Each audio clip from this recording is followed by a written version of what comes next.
Hey guys, Panther here.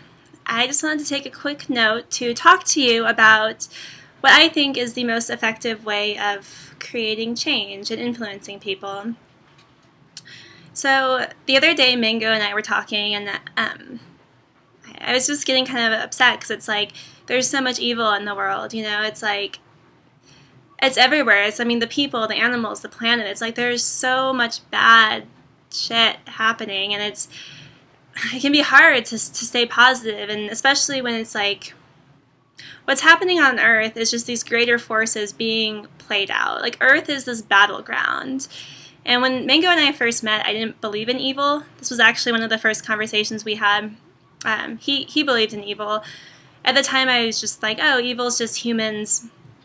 Evil's not real, and what you think of as evil is humans leading astray. It's the human condition. It's defaults in the human mind that's causing bad behavior. It's not an evil force.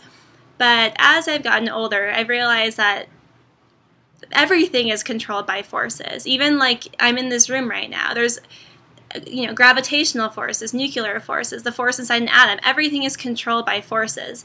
So of course evil exists. I mean, how could it not exist? And I understand because I didn't always believe this way, but there's so much bad shit happening, and it's hard to believe that evil can't exist when you see it on such a massive scale. It's like Earth is this battleground between good and evil, and I hope good prevails. I hope that as humans we can develop more compassion, and we can not stop destroying our planet, clean up the oceans. Well, stopping Fukushima, first of all. I mean, we've seemed to have forgotten about that, but stopping the destruction and reversing it, reversing the destruction. Like, I want our planet to live and thrive, and humans to develop more compassion on a global scale. Like, we need to stop blowing up brown kids in the Middle East. We need to stop the massive slaughter of dolphins and whales and cows. We were watching the movie Cowspiracy, which we both really highly recommend, and people complain about overpopulation. The world's overpopulated. There's 7 billion people in the world. Okay, there are 7 billion people taking up resources and creating waste. There are 70 billion cows. Okay, 7 billion people versus 70 billion cows on this planet. 70 billion cows using water and food, and the water involved to use that food, to grow the food, and the waste and the whole slaughtering and all the waste. The slaughterhouses create massive amounts of waste, and I can't remember the exact number. I think it's like 65% of antibiotics, maybe more, go to cows. So anyway, it's easy. It's so easy to get upset. And get depressed and kind of just defeated. Like, I can't believe this is real. Like, I can't believe this is the state of the world. And I was talking to Mango about this, and like, well, what if good doesn't win? Whether it's in our lifetime or the next few lifetimes, like, what if evil does prevail? What if we do end up destroying the planet? What if we can't win? What if we can't win this galactic struggle, this battle? And his response was so good, which was that there's light everywhere and there's darkness everywhere. And within each of us, there's light. And you just need to shine your light as strong as you can wherever you are. You could be surrounded by dark forces, but shine your light. No one can put out your light. No one. That light is your light. You have it.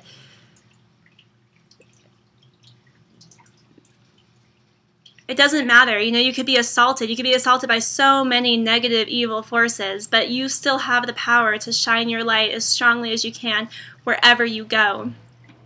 And that's all you can do. In some situations, you can't change other people. You can't. There's so much that you can't fix, but you can always shine your light wherever you go and be a force of positivity and be a force of love and just spread love wherever you go. This world is in chronic need of healing. I mean, not just the planet, the animals, the elements, are fracking rocks. We need to heal the rocks in this planet, people. There's healing that needs to be done everywhere. And if you're able to, I mean, and even us, I mean, I still have healing I need to do, but I can also kind of tap down into myself and find that light. And in each of us, if you're watching this channel, that light is in you. It's somewhere, and it might be really deep. You might have so many wounds. You know, here's your light, you know, like in your chest here. And you might have layers of like hurt. You know, you've been hurt by like, you know, your parents when you were younger, past lovers, or bad influence, or maybe physically assaulted. You know, maybe you've been physically hurt by people. Whatever it is, you build up all these layers, and it can be hard. You might not think you have any light left, but you do, and that light is there. And you should find it. Find it as much as you can, even if it's just a little glimmer, of light. Let it shine. Let your light shine wherever you go, as much as you can, and give as much love as you can. And don't be against anything. Because it's like as soon as you're against something, you hit this wall, and you're met with resistance. You know, it's like, I hardly ever see it happen where someone is assaulted or someone's preached to, and they're just like, okay, sure. No, you fight back. That's how people are. So don't be against something. Don't be hateful. I mean, the world has enough hate, and especially as, you know, as a vegan and as an anarchist, it can be hard. You know, it's like, oh, I hate Monsanto, and I hate the government, and I hate, you know, factory farming, and, you know, these companies that are destroying the planet. It can be so easy to hate them. But that's not getting you anywhere. That's not getting me anywhere. And I'm speaking so passionately because this is something I've been struggling with a lot lately, is not hating and not loving. Of course, I'm not going to love Monsanto, but just loving where you can love, because our world's, like I said, it's in need of healing, and it needs love. Our planet needs love. So just what I've been working on personally is just spreading love wherever I go. You know, I'll be at work, and that place needs a lot of love too, my work environment. And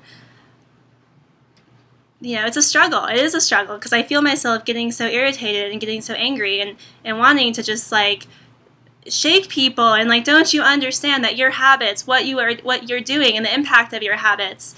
But that's not going to accomplish anything. You know, being negativity, you can never accomplish positivity with negativity. You can't take a negative approach to something and expect it to turn out positive in the end. It doesn't work.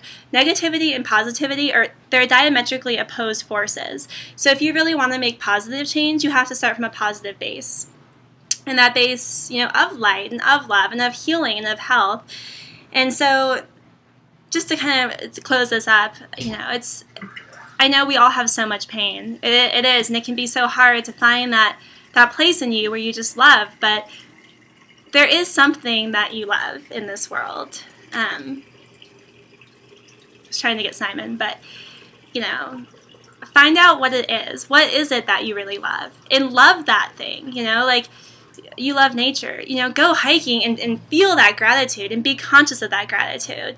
You know, like, like the cool fall breeze, the orange and red leaves, and the beauty there, and oh man, it's not 100 degrees out anymore, and this is great. It's a nice 70, and instead of being like, oh, winter's coming, oh, that sucks, I hate the cold, appreciating and just having gratitude for the present moment is a really great way. Gratitude is a great way to get in touch with your inner light, because gratitude comes from a place of light and happiness and acceptance. So whatever you can do, you know, whatever small thing makes you happy, you know, if exercising, if going to the gym makes you happy, do that and be so happy that you can do that. You know, you have 2 legs and you can run. If you like to run as much as you can, and be so grateful that you are able to run, you know, not everyone can run, you know, so whatever it is, just find that light. Like, that should be your goal for the week, is to find out what makes you happy. What do you have to do to bring out that joy in your being? And then do it, and do it fully, and do it with your entire being, so you can release as much joy as possible. And you feel it, you know, it's like when you send out that gratitude and that love, everyone around you, even people not around you, you know, those vibrations have been sent out. Like they're there, you know, and I can feel it. On the flip side, when I'm near somebody and they have so much just joy and love in them, I can feel it immediately, you know. So create that. One of each of our goals, you know, should be to try to be these little antennas, putting out as much love as possible. So on that note, we love you. Mango and I love you for being our viewers. And I would be happy to hear, of course, your feedback. And just remember to love.